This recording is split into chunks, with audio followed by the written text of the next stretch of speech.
Welcome back to the channel. Today I'm bringing you the board game Troah. I believe it is read this way, Troah, because it's French.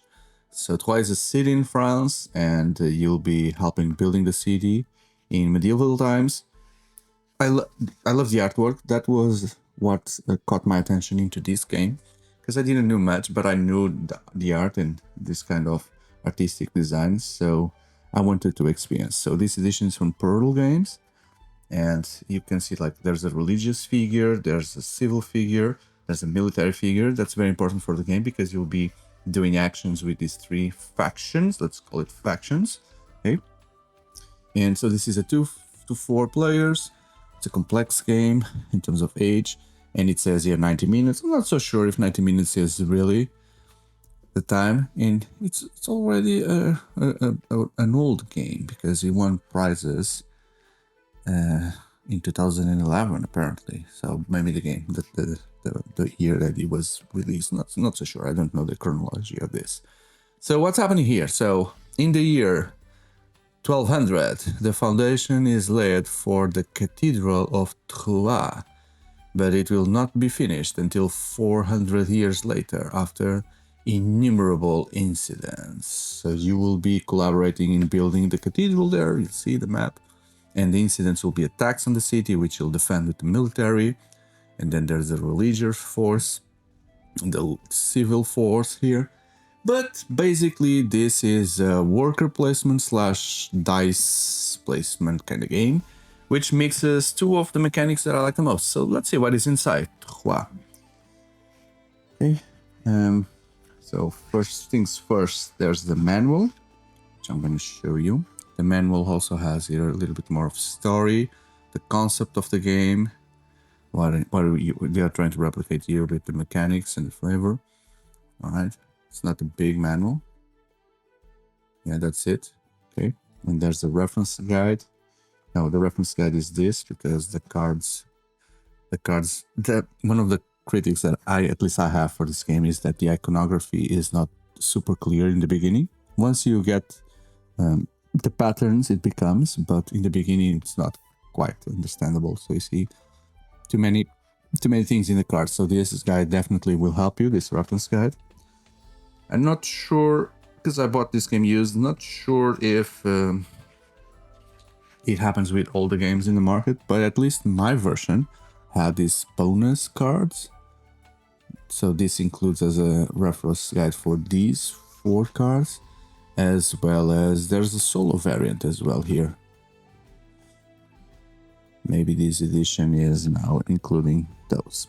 Okay, and that's it. That's what is inside. I have already different bags. We'll take a look at them once I have the chance to show you the board. Let's open. Nothing super crazy with the board in terms of size. So yeah, you have cards to place here. I just move everything here to the side to give me more space to show what I want to show you. Okay, so I'll go over the board in order to try to show you most of the things now. Yes, I guess you can see the whole board. Okay, you see there's a track up there, which is an influence track, which is a resource that you use for paying things that you need to pay. And there are space for cards, military actions, civil actions, religious actions.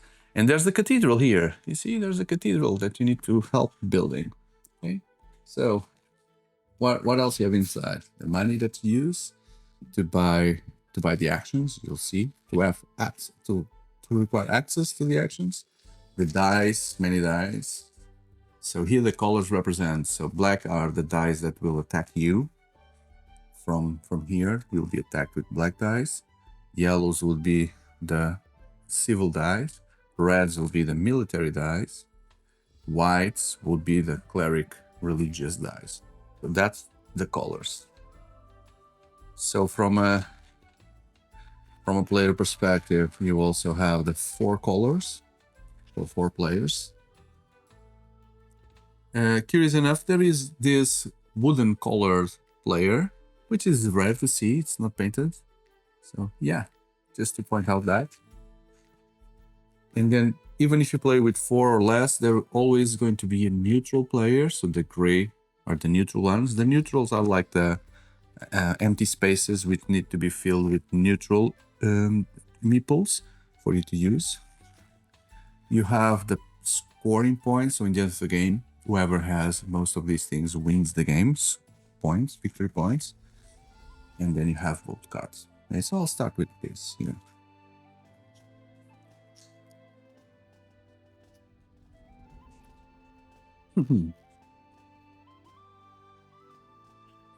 So these cards are split into civil cards, military cards, and religious cards, and they all work the same way. You have, depending on the number of players, you will play more than 3 rounds, could be 4, 5, 6. Okay, but on the first 3 rounds, there will be one card. There's going to be the year 1 card, and then there's going to be a card that is the year 2 card, and there's going to be a card that is the year 3. Okay, and the remaining ones will not be used. Only 3 of them, which you'll pick randomly in the beginning of the game. So I'll show you everything, but just to tell you how this works, right? So this is the kind of looks that the cards have. There's always the name. This guy is the monk. Okay? And the cards serve 2 purposes. You need to pay in money here this amount to put your meeple there. The first one that puts their meeple there gains 3 points in the end of the game. The second one gets 2. The third one can also put a meeple there, but there won't be points. There won't be victory points.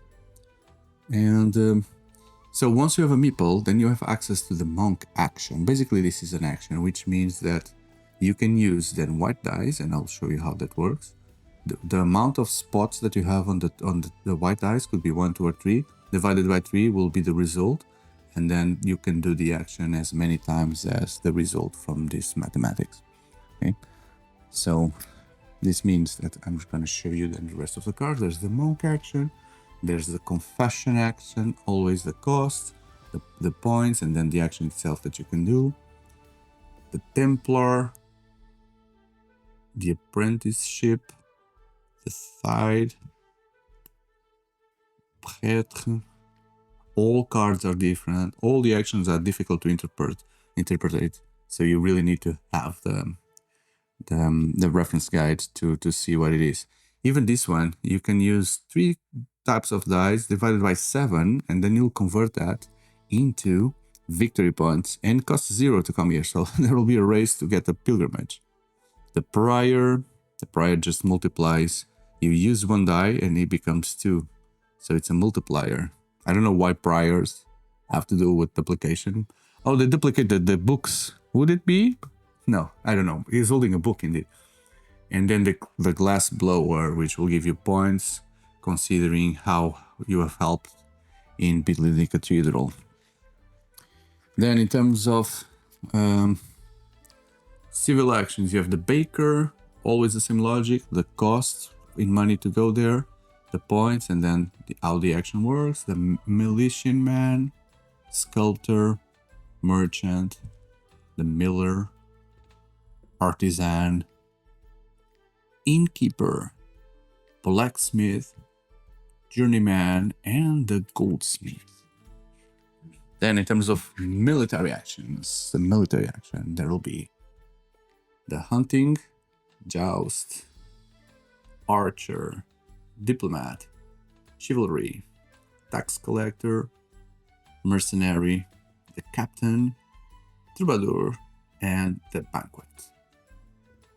In the beginning of the game, and I've simplified here things just to explain to you, everyone will assign on round order their available meeples, because you start with a limited number. They will assign to houses, to empty spaces within the 3 factions.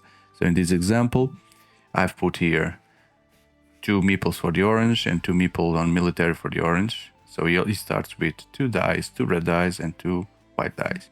The same way the green one has 1 on military and 1 on civil. So in his district, and let's call this district, he has 2 dice.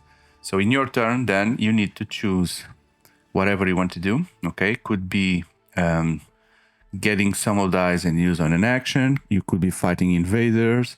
You could be building the cathedral there. But if you decide to use the dice, let's focus on that. you can use your dice, or there's nothing stopping you to use other players' dice as well, which could be part of the strategy for you to do your actions, or the strategy to do not allowing another player to do what they want to do. And the way you do that is, so if you want to use just one die from the other player, you pay him 2 money. If you want to use 2 dice for your action, and one of them is from the other player, then because you're planning to use 2 dice, you need to pay him 4 coins to use, for example, these 2, and this one being from the other player. But then if you want to use 3 dice, and you can use maximum 3 dice, like for example these 2 and this, 3 dice will make this one cost 6 of gold. You need to give him 6 of gold. The same way, if you want to use this and these 2, it's 3 dice. So each die that you buy from another player costs also 6. So this will be 6 for this one and 6 for this one. Sounds like something super expensive and really not optimized. So you need to find your way through all these things. And the things that you can do then in your turn is, one of the things is use yellow dice to convert into money there. Okay, or you can do the yellow action there using the yellow cards, red action here using the red cards, white action using the white cards. Or you can also use white dice. For example, there's a 1 and a 2 here for the orange player. So he could simply do something like using the cubes that he has available in his supply. He could, just taking them out here, he could simply do something like, oh, the cubes are not wanting to come out. So he has a 1 and he has a 2. So he could put a cube here and here. Okay. So he is helping building the cathedral, which is another option. If you do it on this, just moving the camera a little bit closer, I guess it facilitates everyone. So if he does here, on this side of the board, you will get, for each cube, you will get an influence there, and you will get a victory point. But if somehow he does it on this side using 4, 5, or 6, then he gets the same victory point, but then 2 influence there on the track. Okay? Influence is good because you can use it as a resource. Okay, and the things that you can use with influence are very important. I'm going to show you here. There are some cards like the first player, and there's the reference guide. My game has a reference guide in 2 languages. So to say player age, to say age. Okay, so let's focus here on this side. So with influence, you can spend 1 influence to reroll a die, which is very important. Imagine you really need that 6 to go there, and you don't have, so you spend 1 influence and you reroll. You keep spending it, rerolling until you get what you want. Or you can spend 2 influence to get another meeple, because you only start with a limited number, like 5, 6 meeples, depending on the number of players. And if you use them all, or if they are not available anymore because they are placed, you can always spend 2 influence to get another one from the supply to put it somewhere. Okay. Then you can spend 4 of influence to turn 3 of your dice to the opposite side. So you could do simply like, there's a 2 on this side, on the opposite side will be a 5. If you need a 5, you can spend 4 to do this to 3 dice at the same time. Okay. It's another way, if you really need that 6 and you have a 1, so the best certain way that you need to have to do that would be just turning it and you get a 6. And here you see what I explained before. So 1 die from another player costs 2. If you want to use 2 dice, 1 die from another player costs 4. But if you want to use 3 dice in total, a die from another player costs 6. So this will help you if you get lost. Another thing that will happen in the game is in the beginning of every round, there will be an invasion on the city of Troyes. So the invasion means that here on the bottom, outside the city, something will happen. So in order to see what it is, you turn one of the red cards and you apply the effect here, which are always negative things. So in this case, you'll be required to throw a black die. So because you have the black die, and another black die, you need to throw 2 black dice. And you put it here, the results. Doesn't matter the order. And so this card is imprinted on the board, so it's always here, and this one will be able to go away.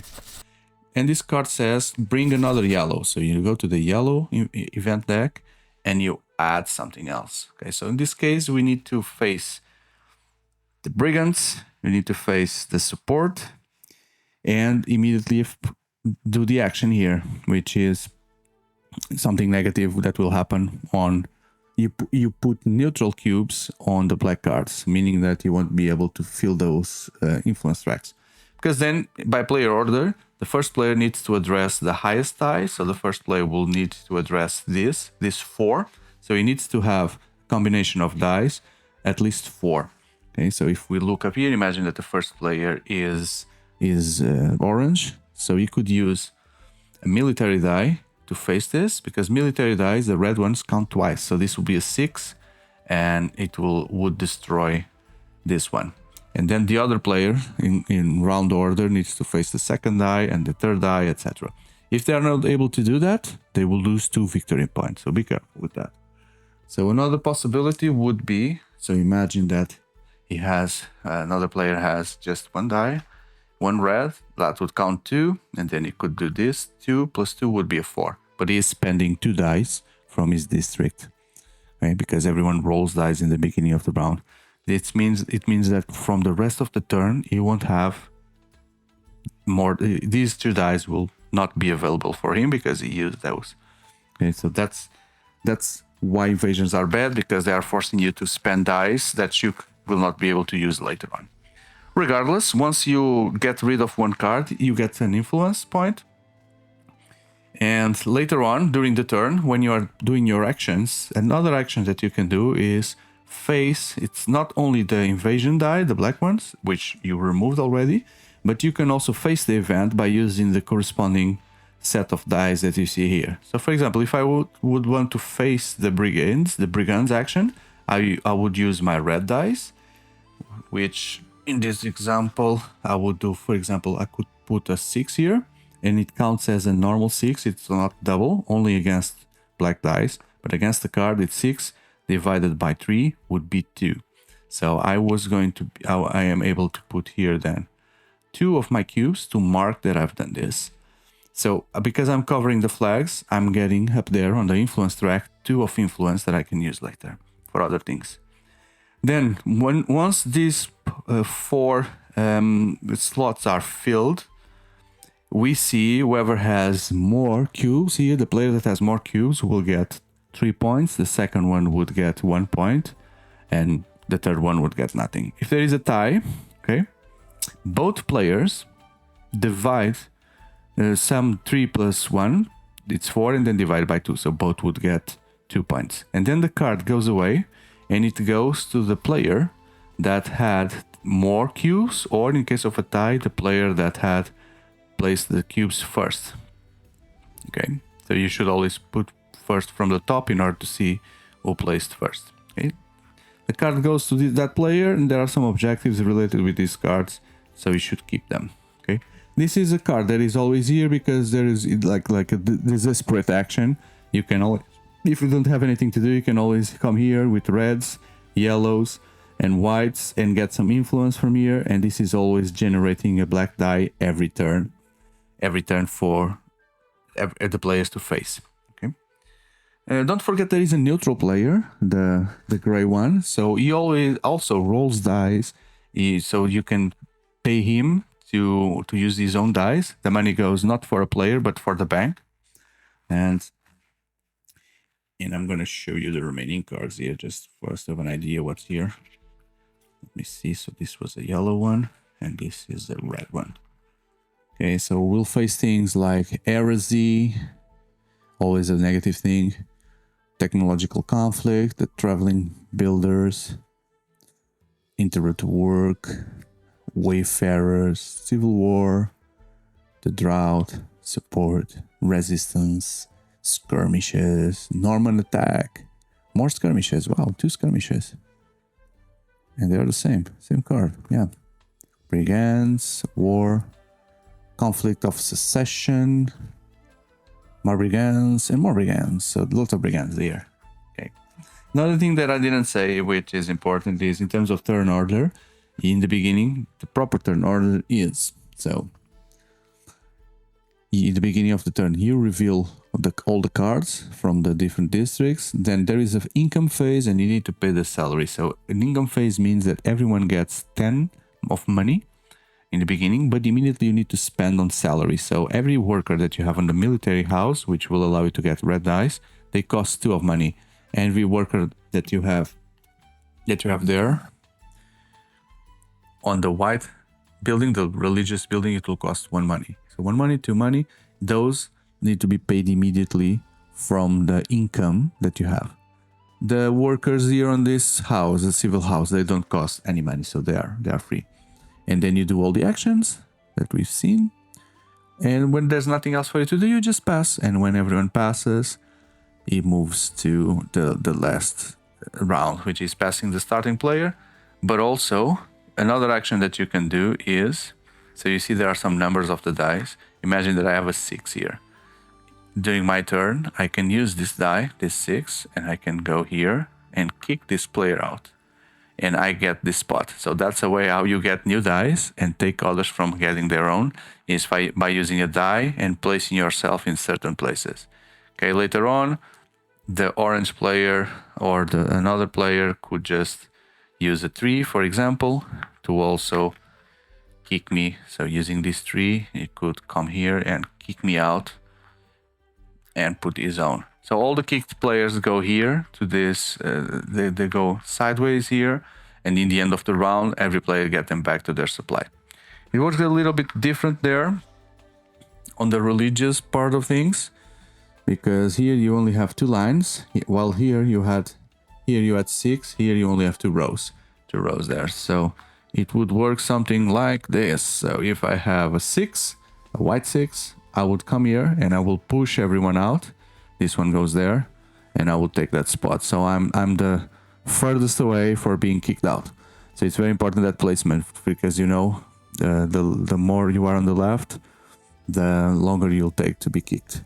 And a similar logic here, but here you have 3 rows with 2 spots, and the dice that you need to use to kick are these. Okay. Also, the last thing that I really want to show you is one of the best things that I like in this game, which is these cards here. You deal 1 randomly to every player. So these are like characters that were important during those times. You have the king, you have like a religious figure.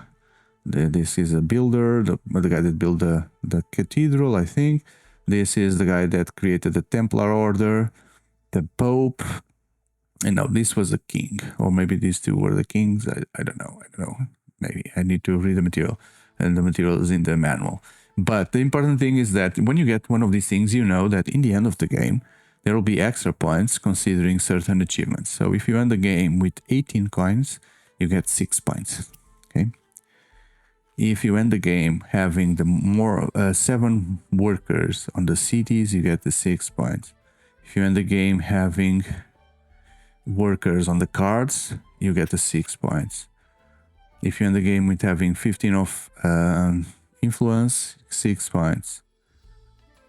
7 cubes on the cathedral, 6 points. And then if you have more cards that you face the invaders and you won the cards, if you have at least 5, you also get the 6 points. Okay.